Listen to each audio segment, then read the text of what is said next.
அன்றாட வாழ்க்கை நாள் ஒன்று. காலை விடியல் 6:30 மணிக்கு எழுந்து ஃப்ரெஷ் ஆயிட்டு முதல் வேலை ஜிம்முக்கு போறது.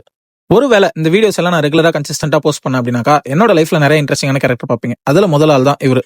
என்னோட work out partner, brother, friend என்ன வேணா சொல்லலாம். வீடியோஸ் எடுக்கிறேன் கேஷுவலா இருங்க அப்படின்னு சொன்னா கேஷுவலா இருக்காராம். பேருக்கு தான் ஒர்க் அவுட் பார்ட்னர், ஆனா நான் போறதுக்கு முன்னாடியே 3 செட் முடிச்சிடுவாரு. அடுத்து கேமரா செட் பண்ணி வச்சுட்டு கேஷுவலா பேச்ச போடலாம் அப்படின்னு சொல்லிட்டு பார்த்துட்டு இருக்கும்போது தான் மாட்டினாரு நம்ம ஏரியா ஃப்ரெண்டு சந்திரு. அவங்ககிட்ட கொஞ்ச நேரம் பேசிட்டு அதோட ஒர்க் அவுட் பண்ண போயிட்டேன். Back work out and 30 minutes cardio. அதை முடிச்சுட்டு வீட்டுக்கு கிளம்பிட்டேன். அடிக்கிற வெயில பீட் பண்றதுக்கு கூழ், புரோட்டீனுக்கு முட்டை. ஓகே, அடுத்த ஸ்டாப்பிங் நம்ம கடைக்கு தான்.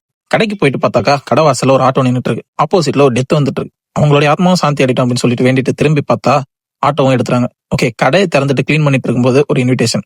சிம்பிளா நீட்டா விண்டேஜ் ஸ்டைல்ல ஒரு இன்விடேஷன். சரி, ஓகே, பேலன்ஸ் ஒர்க்கை கண்டினியூ பண்ணலாம். கடை ஃபுல்லா கிளீன் பண்ணி முடிச்சதுக்கு அப்புறம் என் ஃபேஸோட நிலைமை இதுதான். வாரத்தின் முதல் நாள். இந்த வாரம் நல்லபடியா போண்டா ஆண்டவா அப்படின்னு சொல்லி வேண்டி முடிச்சுட்டு கொஞ்ச நேரம் ரெஸ்ட். அதுக்கப்புறம் அப்படியே கொஞ்ச நேரம் கஸ்டமர்ஸ் பார்த்துட்டு அப்பப்போ கொஞ்சம் டைம் கிடைக்கும் போது எடிட்டிங். அப்படியே நைட்டும் ஆயிடுச்சு. நம்ம கிளம்புற நேரமும் வந்துருச்சு.